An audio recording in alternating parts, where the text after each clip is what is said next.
keser mansına keser şepana olsun geçiyorum sana keser mansına geçiyorum. Halis Ahmet. Ağlama. Bir gün şamsız oturuyor. Hiç kına varmaydı. Size bak haş ettim. Ayağım keser. Bak bunu kesemem. Kolum yok. Şepanadaki nadir yatı. Doğahana barıyor falan çakıl oluyor. İşte şepana. Şu doğahanadan ağlar çıkıyor. Üye geliyor ondan deliyor. Tapıgın mesamdan atınca ağlar çıkıyor. Bu da öldün getirirsin. Konu edersin ki bu dağın ağlar çıkıyor. Ne alanma var ne satılma var. Dostum şu familya aydıptım köp kıyınçılık var deyip bana öldüler aydar kıyınçılıklarına. Hava. Hemşire katı kıyınçılık var deyip üye var kaydenikenin son maydalar ayttık ki bu familya geldiydi çağlarım verici batıyorduydu hakikati var mı? O bana çağlarım bistere yatıydı. Hemen kazanmak çıkıp lahlaşıp bana yemeğim kalıp geliyor. İkisiyle şepahana diyatı. Men aytdım uyumuza vardım ayağımızın anaydı kayttım ağladım engledim men aytdım ağladım kömek etsinler hayiş etgendiydim. Bana alalım var ne satılma var ne yiyenme var. Son şöp uyumuza bak kayttım. Hemmeden kaz aldım aval oldum. İki çağım bana şu bistere diyeti şun kıyızda olma kayttım. Dereyim bana özüm bana amanat oldu otin. Bir çetin kırayı bir çetin bulan iğmesi bir çetin bulan giymesi. Bıçakta kar bir üstüm kılmağına keser mansına keser şepana olsun geçiyorum sana keser mansına geçiyorum. Halis Ahmet. Ağlama. Bir gün şamsız oturuyor. Hiç kına varmaydı. Size bak haş ettim. Ayağımızın yanına ağladım, egredim. Ne yürü baba ne satır baba. Bir hareketti olur yok işler gelelim. İşte kalan sefarette uzattı kesildi. Kulası gözüm açılanıyor. Hala uzamak sıkıp duruyordu.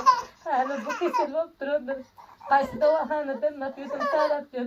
Bir alımlar var kayıttın. Alımlardan ağlap yüzüne kalıptan atınca ağlap çıkıyor. Hani şuna kıyım çalınma. Bir tane ben kanlı güçlenmedi. Hani şuna bak bir bağım yıkıcı ol. Hani şöyle şepana da şüpheli. Bu da mirvan ağlaman aziz doğanlar görün katı kıyınçılıktayken kurbanlık günleri bana bu dostluk kurbanlık mal alıp verdiydi 7.700'ü verdi.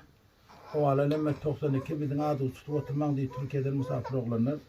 Bunların son emsayetine ben ettim şu akım demurdum kemeyetim uşam kıyınçılıktayken üye gelkiden eken diysem ayttılar dillere kurbanlık mal alıp verme diller dağıttırdı pul gerek nakta deydi. Şu pul naktan vermene geldik dostum. Bana görünler katı kıyınçılıktayken. Bana 1.000 hemşire, bana 2.000, bana 3.000, bana 4.000, bana 5.000, bana 6.000, bana 7.000, 1, 2,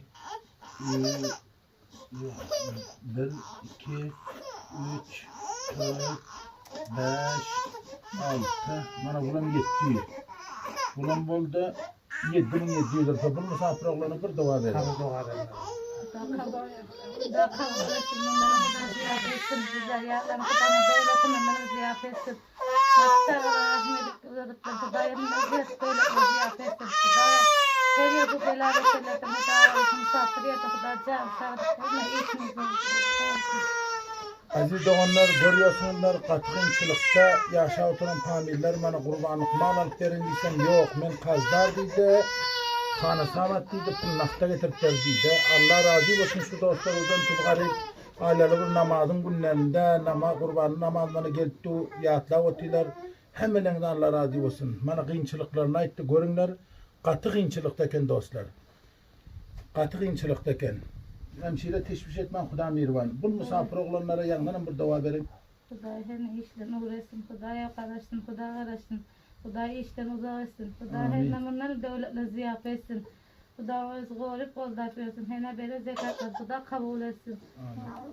3-4 tane hem divanlarından cemlat ibadetten namazında bu familya kurbanlık mal alıp veriyorsun, nakta pul veriyorsun, ödün ihtiyarın deydi. Bana yetişti mi? Yetişti. Bana görün dostlar katı kıyınçılıkta. Köprü katı kıyınçılıktayken dostlar bana teşviş etmeyin hemşireden. Mesela bana sinimem keser. Bak bunu kesemem. Kolu keselim yok. Şepanadaki madde yatı. Doğahana barıyor falan çapul boyuyor. İşte şepana. Şu doğahanadan ağlar çıkıyor. Üye geliyor ondan dalıyor. Kapı bilmesem de makinçe ağlar. Ağlar çıkıyor. Bu da evin getirirsin. Konu edersin ki bu dağın ağlar çıkıyor. Ne alanma var ne satılma var. Sağ olsun ekin bunların ağaç pulu da kayna sağlık verir zekatlar. Bu da kabul etsin. Bunların ziyafı devlet olsun. Teşekkür ederim. Varan şiire tamam dedim sana ağlar. Yatıyorum dedim. Davay pul tapman. O ağlar çıkıyor. Ne diyeyim? Elimdeki çekede şefanedeki mi yatıyor? Havdan bir var inşallah. Görün dostlar. Ben namazın günlerinde harc edersen sen müşküllerinizi Kur'an halletsin. Havdan bir var.